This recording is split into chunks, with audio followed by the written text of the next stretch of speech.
support of this station, Tender Hearts TLC, where they don't just care for your loved one, they give them tender, loving care. For more info, you can reach them at 909-528-9759. That's 909-528-9759 for Tender Hearts TLC. KCAA.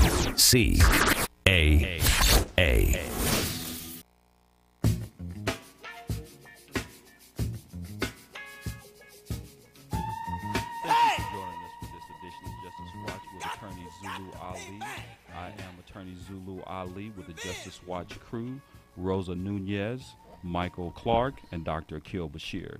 This week, like we do every Sunday, we'll be talking about critical legal issues affecting our communities.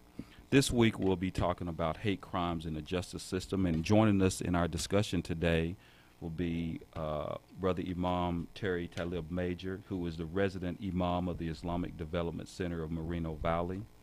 He is an advocate for putting an end to the senseless violence of our community, especially the excessive brutality of the police against citizens of this nation, as the NAACP Criminal Justice Chairperson.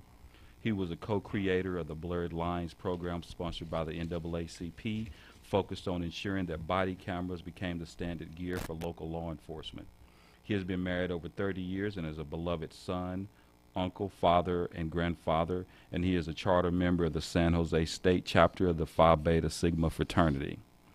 Also joining us is Yusef Barber, who is an activist and instructor of the Stop and Frisk Academy, which is an organization that informs at-risk youth about how to deal with police encounters. He is a managing member of SmartWorks USA LLC, a financial services company with locations in Atlanta, Georgia, and Corona. He is also a veteran of the United States Navy, and he served on active duty and continued his Navy career as an active drilling reservist, eventually retiring from the U.S. Navy as a petty officer first class, and he has over 23 years of combined active and reserve experience. He is a graduate from Central Washington University with a Bachelor of Science in Accounting, and he matriculated an MBA finance program at Cal Poly Pomona in 2002 and 2003. Yusef is married to Miss Joanne Barber with 4 children at home. He also has 3 grown children who live in Seattle, Washington, and he currently serves as a volunteer Muslim chaplain at the California Institution for Men and Chino Prison.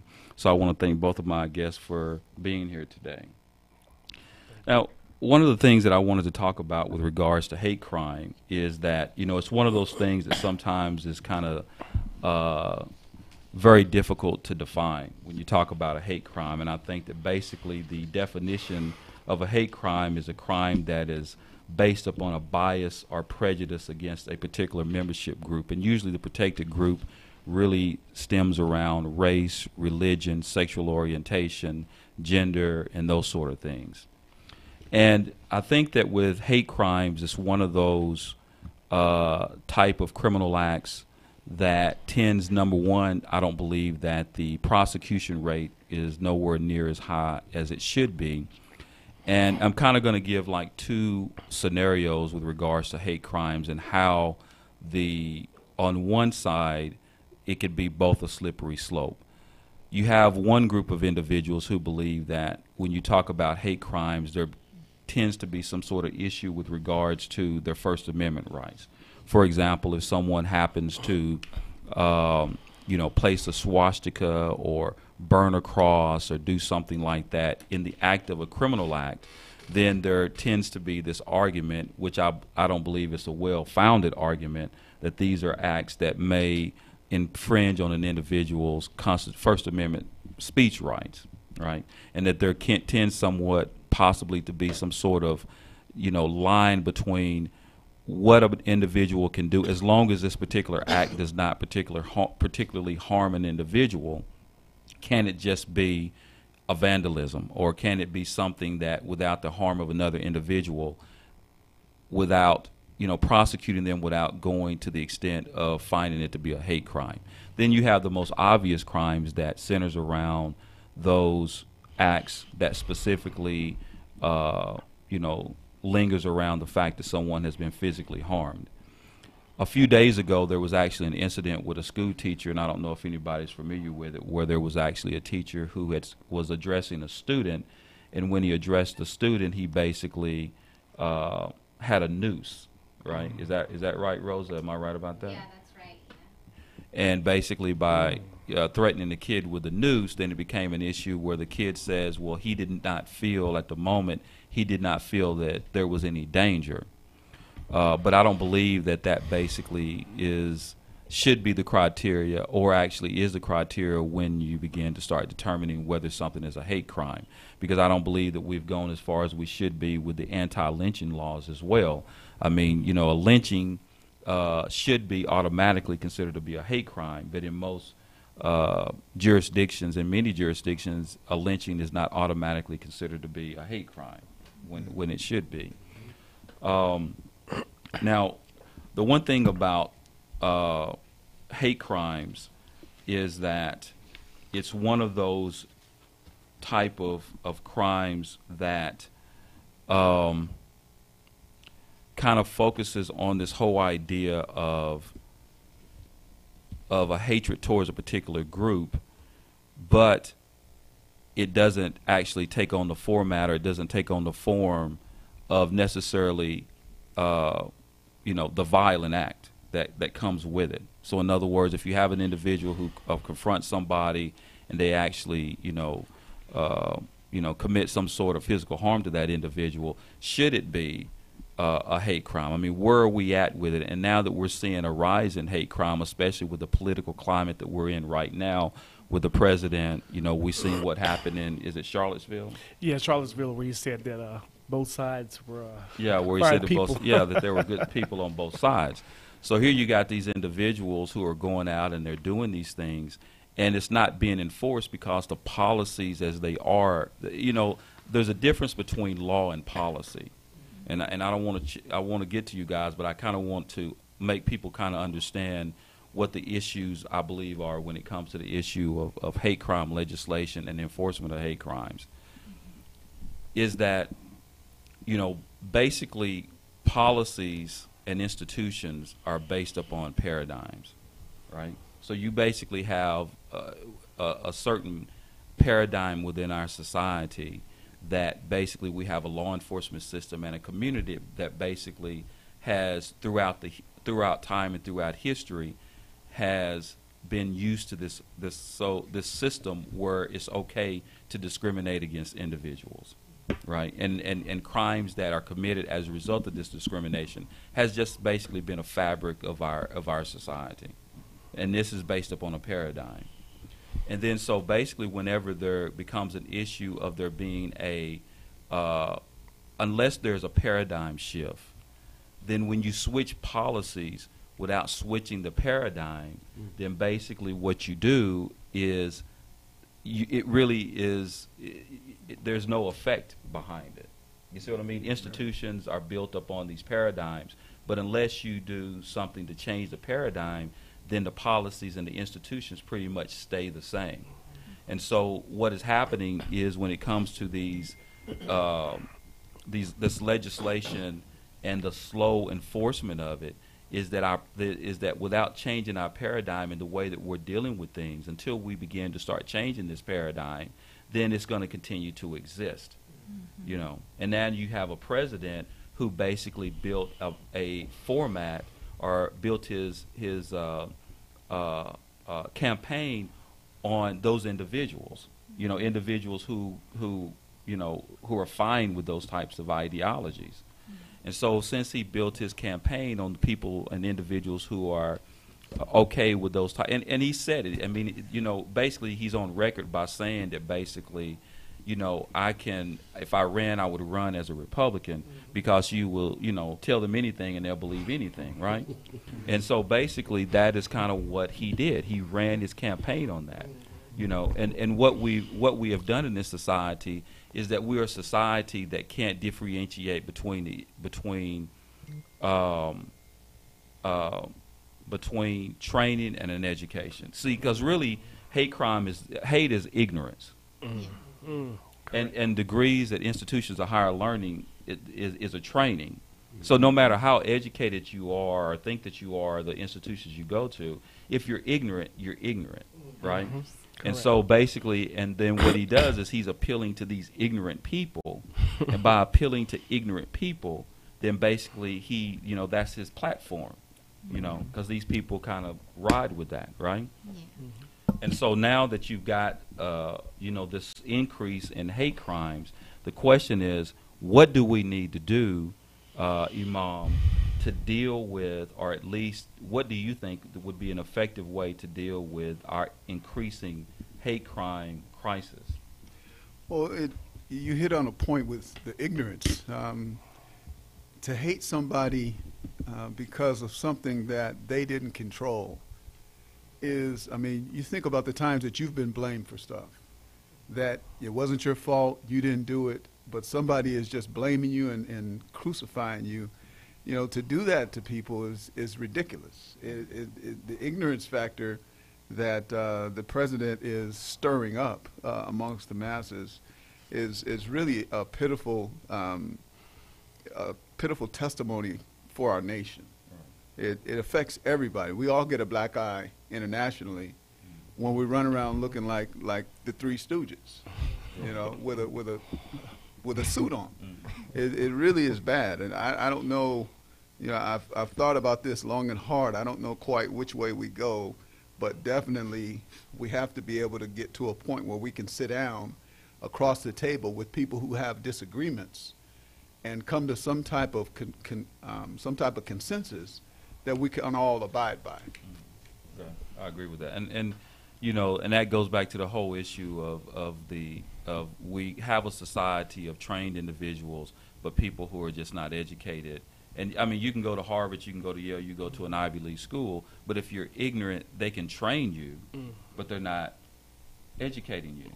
You know what I mean? Mm-hmm. The most intelligent person, or the smartest person I ever met, had a elementary education, and one of the most ignorant people I've ever met had an Ivy League education. You see what I mean? And so it really, that's really the issue. The issue is, how do we begin to start educating our society in order to make sure that we begin to start doing something to kind of like making sure that these hate crimes are diminished. And so what do you believe? How do you feel about that, Yusuf? Yeah, Bismillah, I believe that what you're saying is correct. Education is really the problem. And you're right, training is one thing and education is another. I think that the education would come with some actual formal training or syllabi with interpersonal relationships. So you have a lot of people, like for instance, if you look at the anti-Islamic bias, you may have people who claim that they're good Christians who are virulently anti-Muslim, and they want to maybe actually carry out their anti-Muslim bias physically against other Muslims, and they don't understand that Muslims evoke the religion of Abraham. 5 times a day they evoke the religion of Abraham in tashahhud in their prayers. And so I think if they don't understand that we have a whole chapter in the Quran named after Mary, the mother of Jesus. They just don't know this. So I think if there were some interpersonal relationships where we would actually say, come, let's sit down and have a meal. Let us explain what we're about, how we do things. Because if you have a clinical training at an Ivy League institution like Penn or Yale, that's one thing.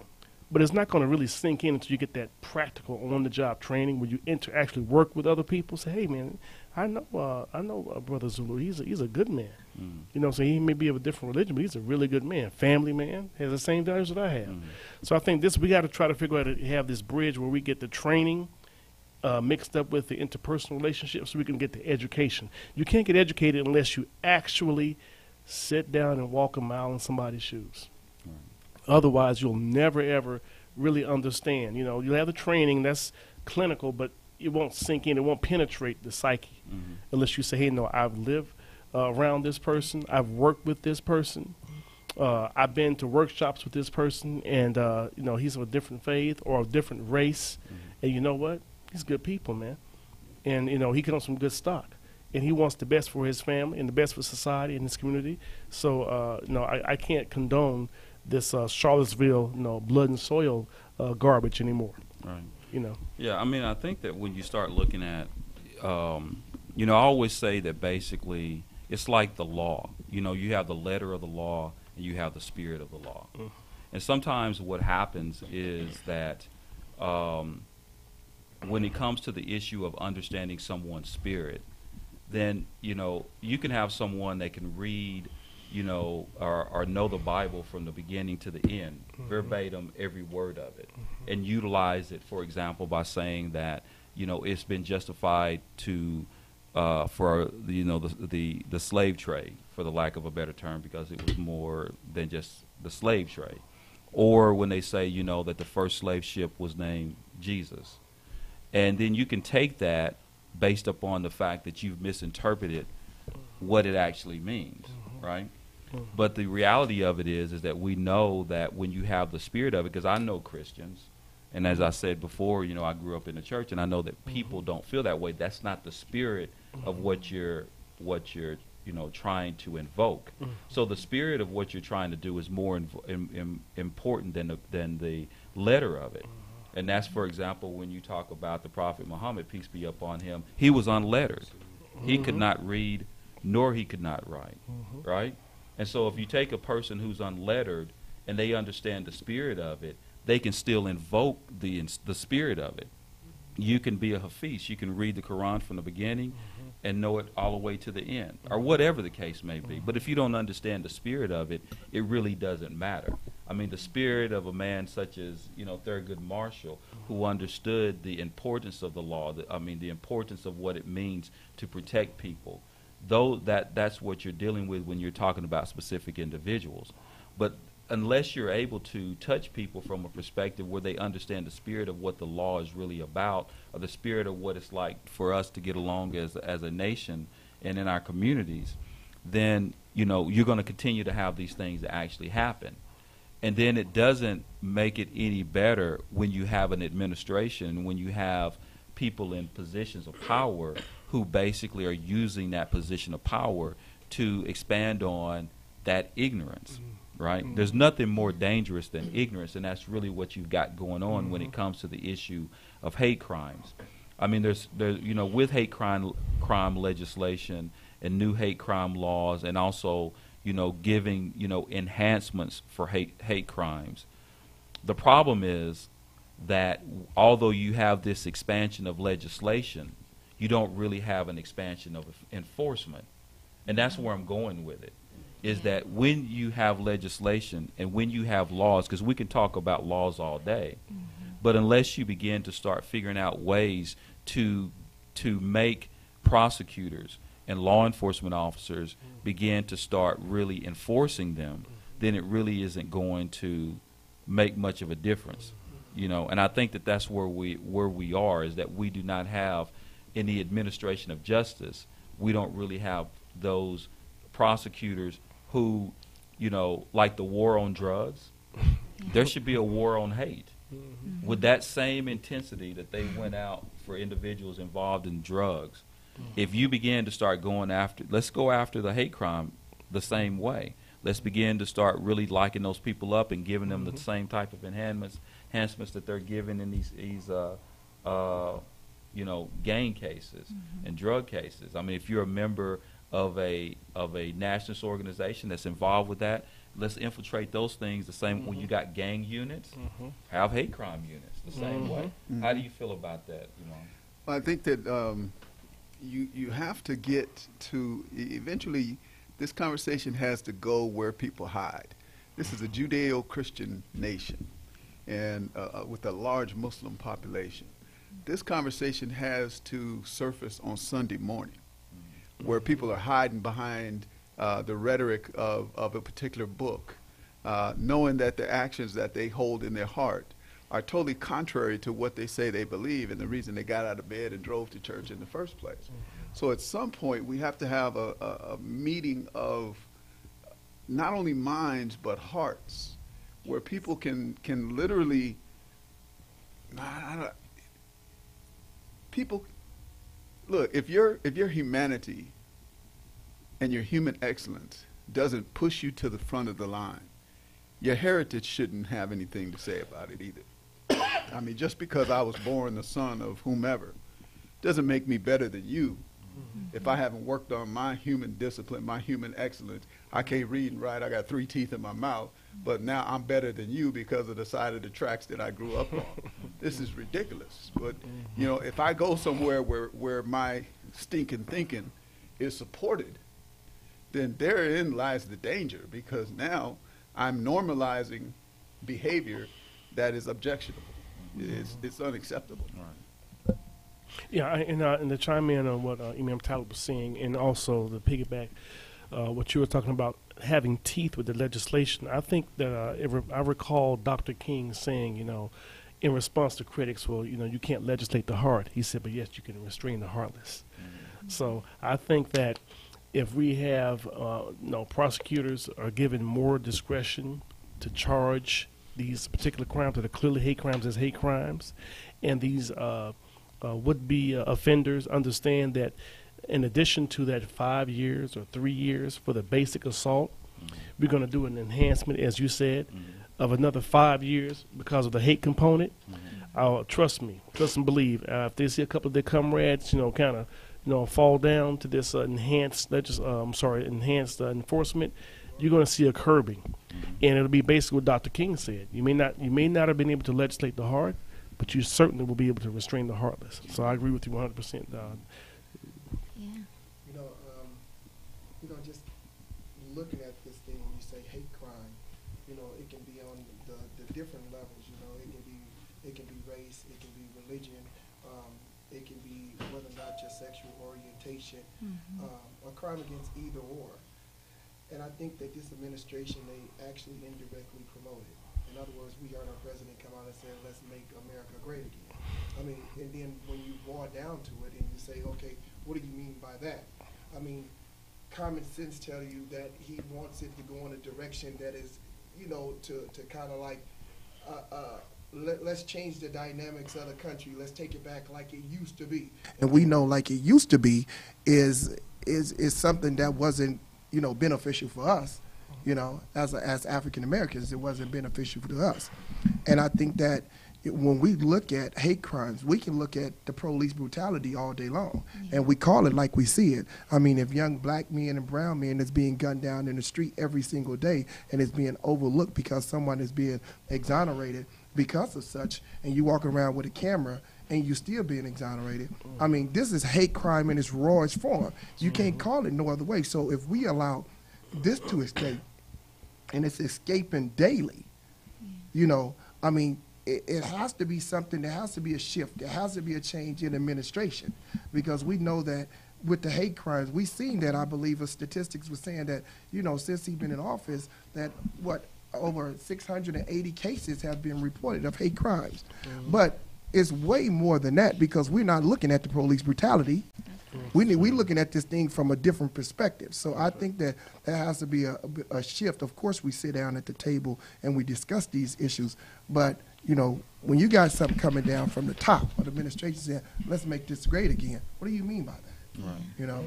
And I think that I can totally agree with that. And I feel like we don't only have to have a change in the administration, but also in the media itself, because the media itself has a lot to do with kind of changing the norms and really desensitizing the suffering of some, and then making the suffering of others more important. And we can see that when, a black man kills someone else, or a white male goes shooting into a school. The white male is automatically mentally ill, but the black man is a criminal. Absolutely. So yeah, for those of you listening on the air, you can chime into the conversation by calling at 909-792-5222.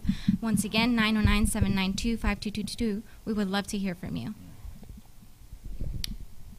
Well, good conversation. But I think time and time again we overlook majors in these conversations. We concentrate on symptoms too much as opposed to root causes. What am I specifically referring to? We can do any and everything to engage a hate crime, etc. But if we don't get to the core, which is the perception of the individual, bias and prejudice is based on perception. So I can bring all the exteriors, but I have to bring a process to the table that ingratiates a different perception. If my perception, which is my reality, If my perception is dictating how I operate, whatever you say is not going to do anything to change me unless you can change the perception. So my actions are not going to change because of loss, with the exception of if I get put down, I might alter myself until I get out of that jail. But psychologically, if I do not change the thinking process, I'm not going to change the individual. We have to understand that human rights supersede constitutional rights. And until we start thinking to bring the international perspective to the table and hold not only individuals accountable, but more importantly, nations as they violate human rights, then we're never going to change this dynamic. Because if I can hold a false constitutional right that is dictated by individuals who are the oppressors and are putting down the perception, then the perception is going to keep on going. You've got to realize you can change Donald Trump, but Donald Trump represents millions of perceptions that are out there that are going to continue the process, whether he's in office or not. So our goal has to be to go deeper. One of the brothers mentioned earlier, and I think spot on, knowledge, but the correct input of knowledge has to be brought to the table. I get comfortable with my perception, and if my perception is of limited vision, then that perception for the most part is going to stay until I can see a broader scope, bring different input into the conversation to where my vision is created much larger in terms of what I'm engaging. Then I'm going to stay with that perception. And I would say lastly on that, when we look at the inducement of, unfortunately, white privilege in this country, white privilege reinforces that its perception is correct. So why should I change my perception when everything that I have been built constitutionally, everything that is reinforced, and from a social perspective, everything that I have done has put me in a position of power? This must be correct in my mindset, so I'm going to continue that. So we've got a lot of root cause work to change, and we've got to realize concentrating on the symptoms are not going to get us anywhere. I would say one person, one community, one society at a time. Well, I think that, man, really the whole idea of bias and discrimination is like the ultimate, for the lack of a better term, and I'm going to use the term, is like the ultimate pimp game, right? Because basically what you're doing is that you are utilizing, you have to figure that here in this country, the reason why our leaders and people in power have been so successful is because they have been very successful in the media and many other mechanisms that have been used to create this false controversy and problems between individuals. And we kind of buy into it. And it keeps us consumed with trying to go after each other, when the reality of it is that that's not really, that's just like the president himself. I mean, the reality is he really ignorant or is he brilliant? And so the question is that, look, if I can take this, if I can appeal to an individual, and I think that it was actually, who was the vice president of John F. Kennedy's vice president? Lyndon Baines Johnson. Who basically is famous for making the statements that as long as you think you can make a white man think he's better than a black man, you can keep your hand in his pocket all day long. And that's the whole idea. When you have these individuals who are fighting each other or going at each other's throat over superficial things, then basically you have powers that are basically taking advantage of us. You know what I mean? And we're not holding them their feet to the fire. When people wake up and begin to understand really that we're fighting over things that are superficial, and that basically the differences between race is social construct, then things will get turned around, because that there is no differences.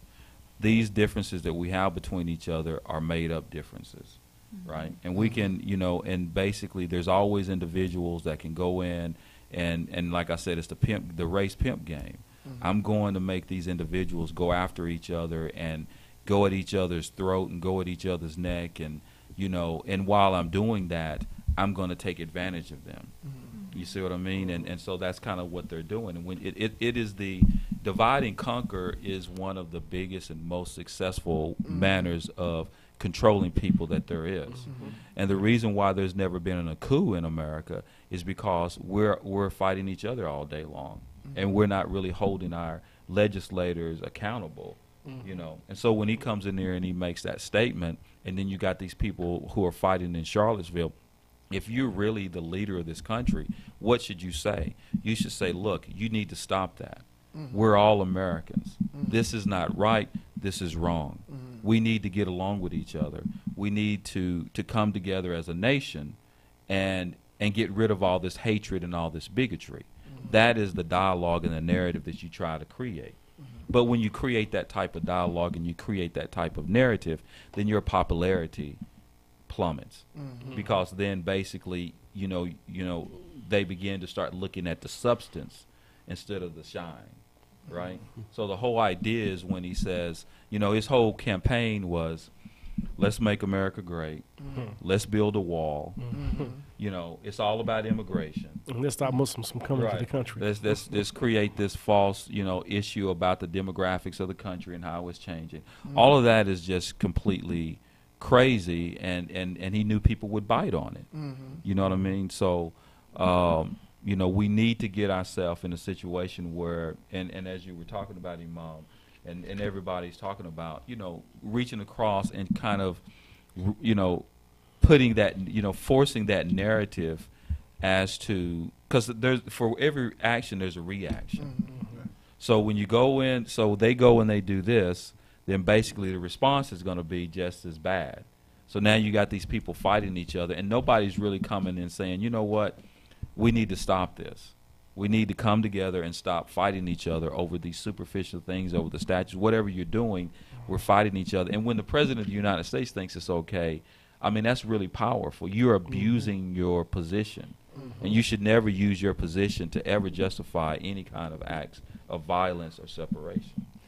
I think that the one characteristic that Trump has is he's true to his color.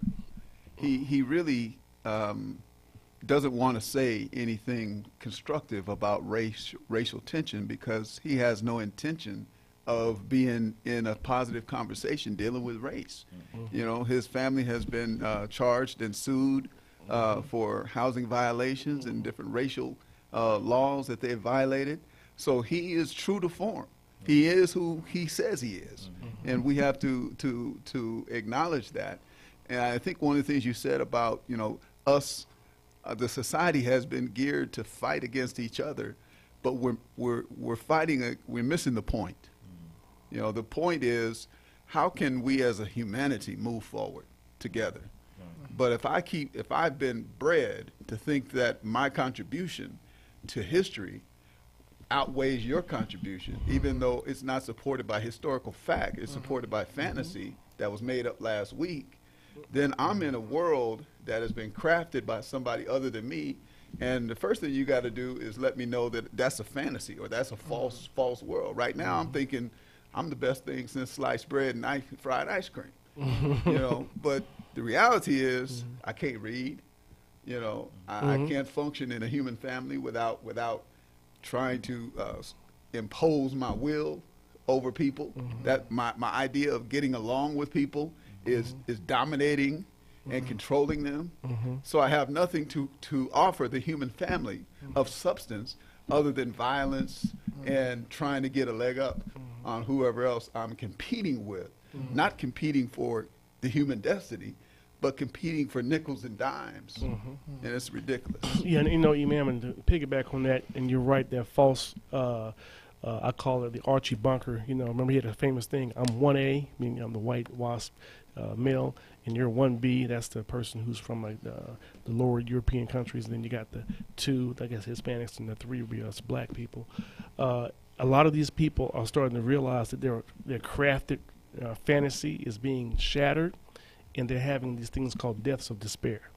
They're literally taking themselves out with opioids and alcohol and suicide, because they don't want to join the human family, understand that we're all here together trying to, you know, get down this road together. And they see that the white privilege is starting to, you know, subside, and their fantasy that they had that you mentioned is being, you know, basically, you know, wiped out in their very eyes. And so they go ahead and they sometimes take themselves out with a death of despair.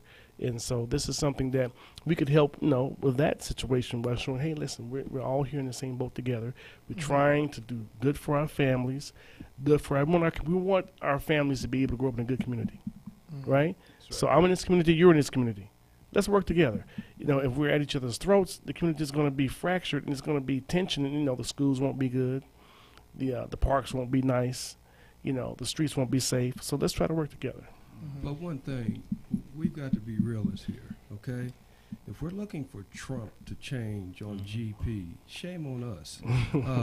He who writes the story defines the history, which is dictatorial of what the narrative is.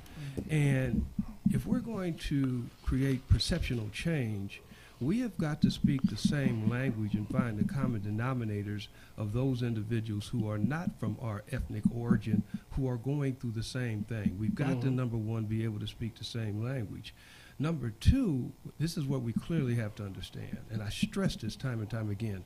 Power speaks to power, and until you're able to match the power that is in a dictative position, that power is not going to listen to you. So until we can bring, as a people of color, as a marginalized people that are affected by the policies of racism, discrimination, etc., until we can bring processes and systems that can show others that if they buy in, parallel themselves, or use the template of these systems, that they are going to be able to better their situation.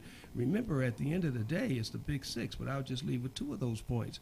People want happiness, they want prosperity, they want to feel good about their lives, they want to perceive greatness. And so if we're going to affect change in their perception, we are going to have to bring viable, doable, tested systems that can show them that if this change thinking process is applied, your situation will better itself.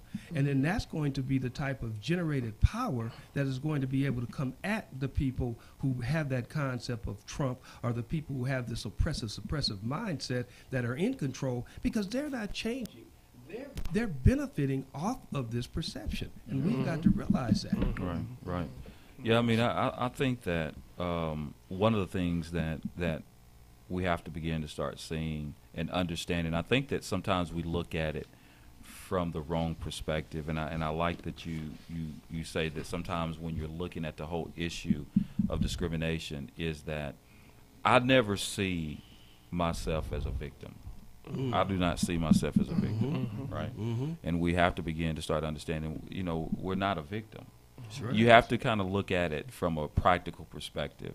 And the practical perspective means that the only reason that someone would go out of their way to try to attack you, hurt you, or prevent you from moving and progressing is because they're fearful of you. Absolutely. That's right. Right? Absolutely. Absolutely. That's not 100% really correct. hate. That's really fear. Yes. Nobody spends Yes. that much time trying to Yes. oppress someone else except the fact that they're sick. They're suffering from something themselves in order to try to hate you because of the color of your skin. If you're not able to be successful because of your, ethnic makeup, then why are you trying so hard to keep me from being successful? You understand what I mean? And we talked about this the other day when we were doing the promo. I said nobody goes after the challenger. Everybody goes after the champ. Right? Correct. If you coming after me, I know that if I'm the champ that you're going to really come after me. So if you're going out of your way, and I want people to completely understand that, if you're going out of the way to go after somebody, you do not feel superior to that individual.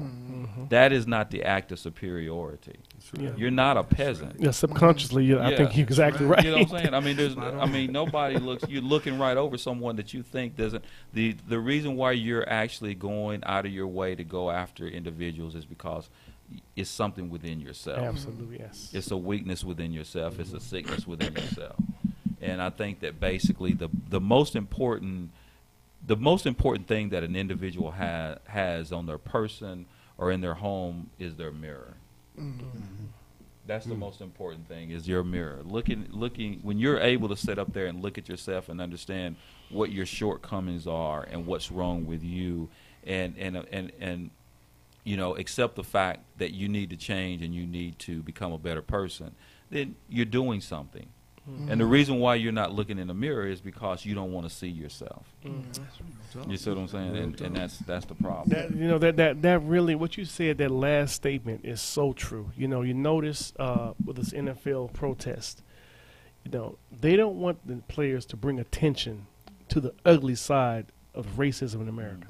They don't want to see themselves in the mirror. Don't tell me about myself. I don't want. I want to think good about myself. Right. I don't want. Please don't bring that to. And that's what really irritates them, is that these black players in the NFL and players who are aligned with them are shining a mirror every time they have and they don't want to see it. I don't like that. I don't want to see that. Yeah.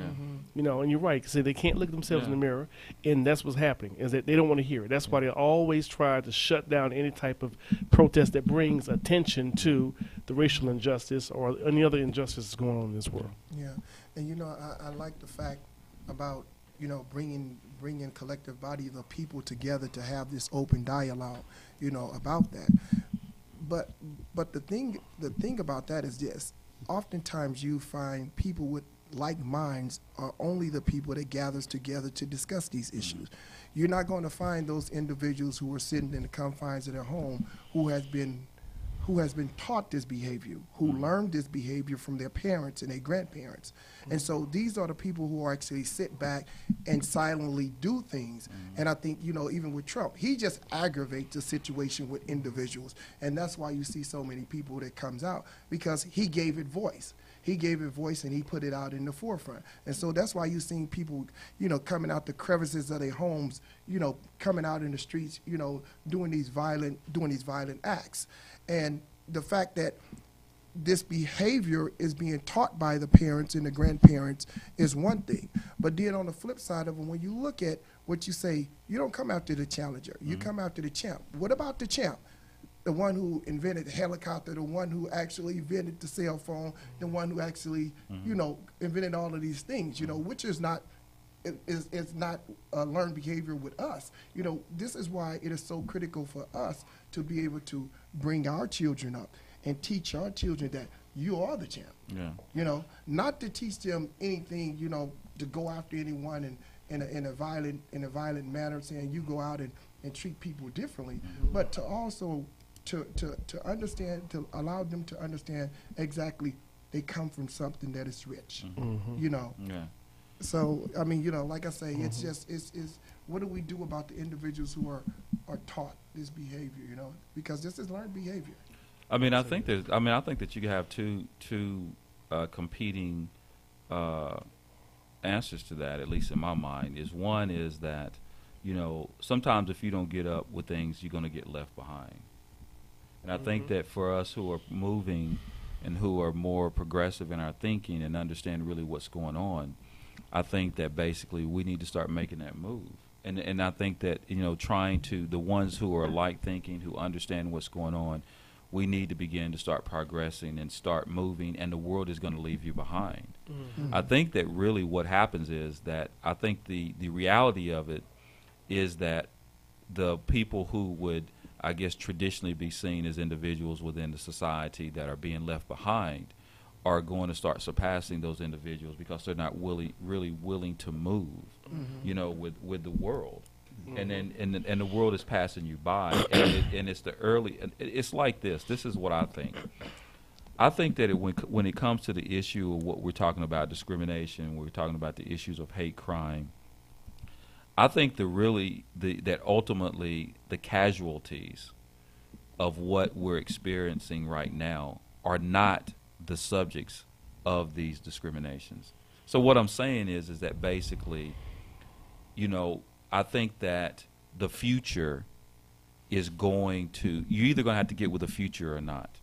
It's like they're really going to ultimately be the casualties of their own doing. Yes. The world is going to change, and you have to make your decision as to whether you're going to be part of that change or whether you're going to actually be a casualty of that change. And it's going to happen. You can use the president, you can use whatever you're doing. The world is going to move, man. You know what I'm saying? I'm not going to be the casualty of that. You're not going to lock me into this whole world of that I'm going to hate you because of this superficial, physical makeup of what you look like, and what you are. You're not going to get me involved in that, and you're not going to get my children involved in that, because that's not the way things are. Mhm. You see what I mean? Yes. The way that things really are is that we're living. This is and we're the champions of it. We often look back and we think that I'm just one of those types of people who, through my faith, believe that things happen for a reason. Absolutely. And we have been put in a situation where, because of what our experiences are, and because of what we understand, we're going to change the world. Nobody sees the world quite the way we do, just simply because of our experiences. We have nationalism is not confined to America, right? It happens all over the world. Discrimination happens all over the world. I mean, let's just be frank. America is not the only place where people are discriminated against. There are people who look the same. It happens in Africa. It happens in Europe. It happens all over the world. People discriminate against each other, right? But we understand things differently than other people. And I think that they're giving us, those of us who have the history of being subjected to this superficial, discrimination, I think that we should begin to start making moves to change things around the world, because I think that's why we went through what we went through, because we see things. We changed this country. Yes, we right? I mean, you have to look at the way America was, and we talk about the founding fathers, right?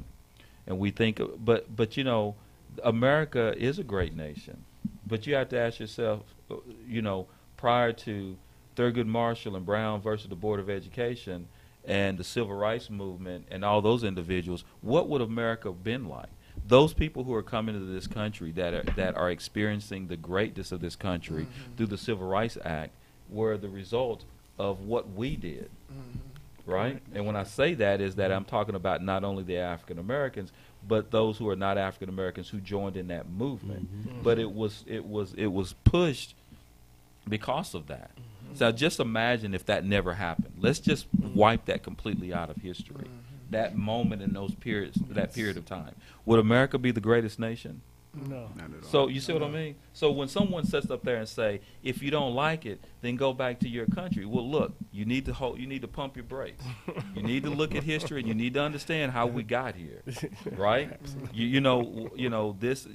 Keep it in mind, when the Constitution was written, it wasn't written for all of us, right? So, blood, sweat, tears, and death got us here. And ask yourself this question: who gave that blood, sweat, and tears? You know what I mean? So when we define what patriotism is, we need to ask ourselves this question. I can go, we've been places, all of us have been around the world. And it's not unusual to find someone who is willing to fight for what they believe in. That does not make you a patriot. What makes you a patriot is when you're fighting for what other people believe in. Oh, yes. Right? And you know that we fought in wars and came back to a country who continue to treat us like second-class citizens. Those were the Tuskegee Airmen. Those were patriots. You see what I mean? Those who were willing to go out and fight for a society and for a country that wasn't willing to fight for them. Right? But you're saying something, and quickly, I want to stand on the back, because what changed the social conditions in this country is the fact that those were the purveyors of peace stood on justice. We have to understand that we can't define justice in terms of our own reflection. If we truly stand for justice, we got to stand for all those people who have unjust mechanisms being pointed at them. So as we move for our own progression, we've got to make sure we understand the normality, if we want to create change, back to root causes of those individuals that are acting this way. I don't agree with the way you act, and I despise it, and I will stand against it. But if I'm going to get change to occur in that process, I at least have to understand while you're training. And then if you're being treated in an unjust or with an unjust dictate, I've got to lend out and help change that dynamic. And at the end of the day, if I can do that, there might be an alliance created to where you want to roll with me because you saw that I considered your set of circumstances and not just mine as I tried to move to create that balance of humanity that was so earlier talked about so eloquently in terms of being a just environment that is progressive for all, back to human rights. That's right. That's right. I mean, that's definitely the situation I believe that we're in. That's the way I see it when it comes to the issue of hate crime. We do, I see that we're kind of. It kind of seems that we've gone off the subject to a certain degree. However, it's all relative. It's all in the family. Yeah, it's all in the family. And no Archie Bunker I don't think we went reference. off the subject. I think we went so deep into the subject Yes, sir. that Yes, sir. I mean, literally, our struggle in this nation, if the ink had not dried on Revelation, would be in the books of Revelation. There's no people that have endured what we have endured Yes, sir. anywhere in any scripture that can match what we've gone through. So the reality is we've come through, and we're coming through the other side as a prophetic destiny, as a divine destiny, not just for us, but for all humanity. All humanity should be excited that somebody who the society cast aside and said was 3/5 human being and was not fit to sit at the table is now not only sitting at the table, but is orchestrating the menu. Exactly. You know? And somebody said before, they said either if you're not at the table, you might be on the menu. Oh, yes. Yeah. Correct. I like that. Yeah, you might be on the menu. I like that. Most definitely. Most definitely. Yeah, I mean, again, I mean, I think that hopefully, we continue to kind of inspire people who are right-minded people. The great thing about it is that, he exposed, there's one thing about people, sometimes people expose themselves. Absolutely. You know what I mean? And so what we've seen through in this administration is people have exposed themselves. Yes. You know what I mean? And sometimes that's the best thing to happen. Yes, I agree. Is when people expose themselves and you really know who they really are what and you're what they're dealing with. really thinking. And now, on the other hand, you got individuals who are now, we've created a generation of people who are acting. Our generation, we could have gotten a little bit lazy, but now we realize that, whenever you're hit with something hard, the response is always something that's how we move. We never move forward with complacency. That's right. We move forward That's whenever right. we're hit with something, with adversity. And I think that through this administration, and on the other side of it, although there's that hardship, on the other side of it is going to be that ease. And the ease is that basically as we're fighting back and we're struggling with this situation, some people who were asleep have woke up. You know what I mean? And now you created an entire generation of activists. Yes. You know what I mean? So we had those young people going to D.C. Oh, You know what my I'm saying? goodness. I never You thought know, I'd see that in a million years. Yeah. I really never right. thought young people, Exactly. high schoolers, Right. you know, Europeans, I mean, everybody, like, I say, wow. Right. So, I think that on the other end of it, I think that now that we're going to, and again, I mean, I don't want to be a person that, I don't want nobody trying to say I'm a Trump supporter. But Yes. the engineer told me to get out. Man. The producer said you got to get out. But that's just my thinking. I mean, I'm just thinking that basically Yeah. through what he's created, I think that people there's groups that are coming together that typically may not come together. Maybe we'll see on the other side of it. Maybe we're going to become closer as a human family. Yes. And something positive is going to. And now that we're having this dialogue and we're talking about it, and all that's good to come from. Like Malcolm X said, you need to know where a man stands. Right. And now we know where people stand. Now we know. And some people end up wishing that they never exposed themselves. Exactly. You know what I mean when it comes to that. Absolutely. But again, man, I do appreciate the subject. I appreciate you guys, coming in and chiming in and talking about this really important subject. and hopefully you can come back. Because I mean, like many of these subjects or topics, you know, we can definitely expand on them because it's so important. And we could actually do 2 more hours on it, to be quite honest with you. But unfortunately, you know, we're towards the end of it. But Yes, sir. again, I want to, on behalf of myself, Zulu Ali, and my crew, Rosa Nunez, Michael Clark, and Dr. Akil Bashir, I appreciate you joining us today, and hopefully you'll join us again next week, same time, same place, same channel. And until next week, stay blessed.